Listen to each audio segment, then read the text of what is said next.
नमस्कार दोस्तों, तो फिर से स्वागत है आपका ई गिटार इंस्टीट्यूट में। और आज मैं बात करने वाला हूँ गिटार टेक्निक की, क्योंकि ये कितना इम्पॉर्टेंट टॉपिक है किसी भी गिटार सोलो को क्रिएट करने के लिए, साथ ही साथ आपको एक एडवांस प्लेयर बनाने के लिए भी।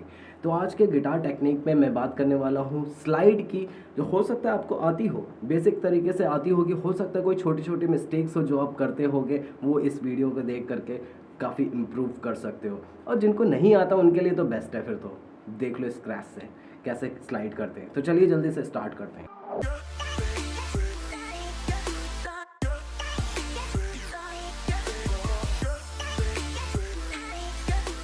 तो सबसे पहले मैं पिछले वीडियो में बता चुका हूँ कि स्लाइड टोटल 3 टाइप्स की होती है। एक होती है प्री स्लाइड, फिर होती है नोट टू नोट स्लाइड, फिर होती है हमारी रिवर्स स्लाइड या बैक स्लाइड। तो सबसे पहले हम नोट टू नोट स्लाइड की बात कर लेते हैं। सपोज 8 to 10 मैं स्लाइड करना चाहता हूँ ऑन सेकेंड स्ट्रिंग। तो करना क्या है कि 8 फ्रेट पे आपको प्रेस करना है अच्छे से और इसको प्ले करना है कुछ इस तरह से। और फिर आपको स्लाइड करना है बिना प्रेशर रिमूव किए, और जो साउंड है उसको बिना डिस्टर्ब किए, कुछ इस तरह से। देखा आपने? लेकिन प्रॉब्लम क्या होती है कि हम कई बार अपना प्रेशर रिलीज कर देते हैं। यहाँ बीच में स्लाइड करते टाइम, इस नट को क्रॉस करते टाइम हमारा प्रेशर रिलीज हो जाता है और उसकी वजह से साउंड यहीं पे एंड हो जाती है। तो वो प्रॉपर साउंड नहीं आता स्लाइड का। तो अगर आप इस चीज़ से स्ट्रगल कर रहे हो तो इसका सिंपल सा आंसर है कि आप अपना प्रेशर मेंटेन रखिए। थोड़ा सा पेन होगा फिंगर में स्क्रैच वाला, जैसे आप स्लाइड कर रहे होगे तो स्ट्रिंग से आपको पेन हो सकता है, लेकिन घबराइएगा नहीं, कटेगी नहीं फिंगर आपकी। तो इसलिए आपको प्रेशर मेंटेन करना है और फिर स्लाइड करना है।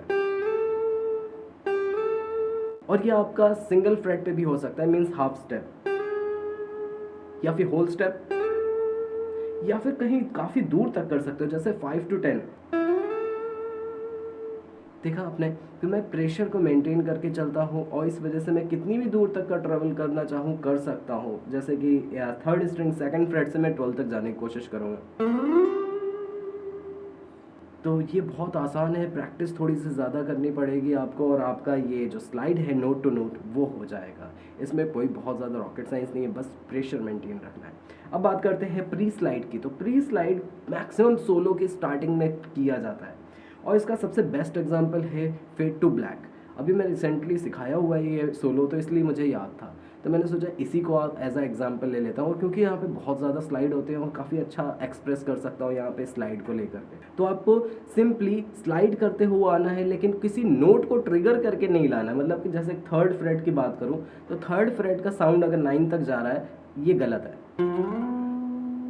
ये प्री स्लाइड नहीं है। प्री स्लाइड का मतलब होता है कि और जब आप स्लाइड करके आ रहे हो तो उसका कोई ओरिजिन नहीं होना चाहिए, लैंडिंग नोट आपका होम होना चाहिए।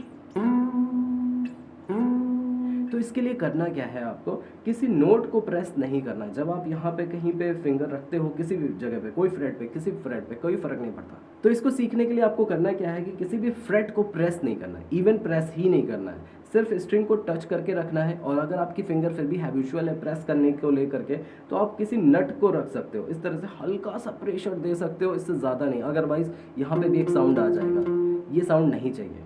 लेकिन अगर आप हल्का सा टच करते हो, और फिर इन दोनों का रिएक्शन समझना। जब मैं ये पिक करता हूँ, अगर मैं इस हैंड को भी मूव करूँ तो सिग्नल कुछ इस तरह से मूव करता है कि ये दोनों ने साथ में एक्शन स्टार्ट किया, और इसलिए उस जगह पे रुकने का टाइम ही नहीं मिला जिससे कि उसका साउंड आ सके।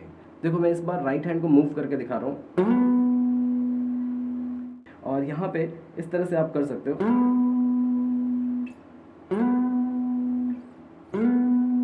हर बार साउंड सेम आएगा, भले मैं किसी भी फ्रेट से स्टार्ट करूं।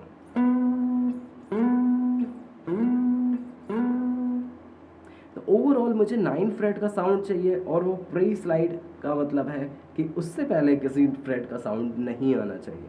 तो ये हो गया हमारा प्री स्लाइड। अब बात करते हैं बैक स्लाइड की। तो बैक स्लाइड ज़्यादातर आपने किसी रिफ की स्टार्टिंग में देखा होगा, जैसे गिव मी सनशाइन शाइन। ये कैसे स्टार्ट होता है? तो ये क्या हुआ था? ये बैक स्लाइड ही तो है, ज़्यादातर हैवी रिफ में भी यूज़ किया जाता है। इवन अगर मैं सिंपल नोट टू नोट की बात करूँ तो भी बैक स्लाइड होता है।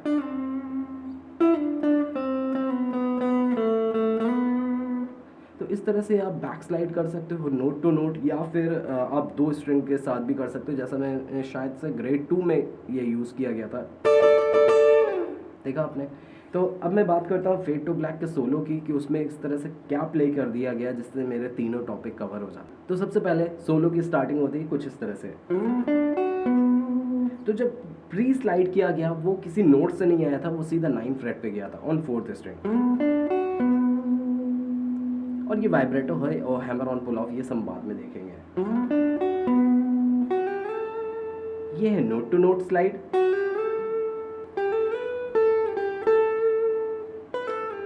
ये बैक स्लाइड,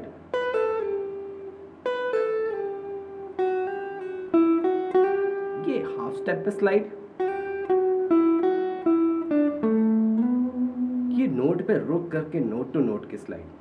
तो ये काफ़ी अच्छा इंट्रो है जो फेड टू ब्लैक का, वो स्लाइड सीखने के लिए काफ़ी अच्छा है। आप इसको ज़रूर अटेम्प्ट करना, और बस इतना भी अगर कवर कर लेते हो तो काफ़ी है सिर्फ स्लाइड सीखने के लिए। तो अब मैं बात कर लेता हूँ स्लाइड की टाइमिंग की। स्लाइड की भी टाइमिंग होती है, ऐसा नहीं होता कि आप तुरंत स्लाइड कर दोगे और वो ओके हो जाएगा, नहीं। स्लाइड भी कभी स्लो होता है, कभी थोड़ा फास्ट होता है, डिपेंड करता है आपकी नोटेशन पे कि वो क्वार्टर नोट स्लाइड है, 8 नोट स्लाइड है, या फिर 16 नोट स्लाइड है। तो अगर क्वार्टर नोट स्लाइड है तो 1 2 1 2 1 2 1 2, तो ये 1 और 2 पे आकर के स्लाइड हुआ 1 2 1 and 1 and 1 and 1 and 1 and, तो ये 1 एंड साउंड कर रहा है।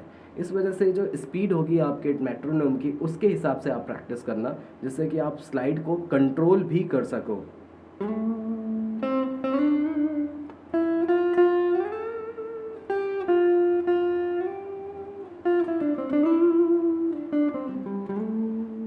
तो इस तरह से हमारा स्लाइड का टॉपिक ख़त्म होता है, और आप स्लाइड की पहले प्रैक्टिस कर लीजिए अच्छे से, तीनों स्लाइड की अच्छे से प्रैक्टिस करिएगा। नेक्स्ट टाइम पे नेक्स्ट वीडियो में हम दूसरे टॉपिक पे बात करेंगे। तो चलिए आज के लिए इतना ही, बाय बाय।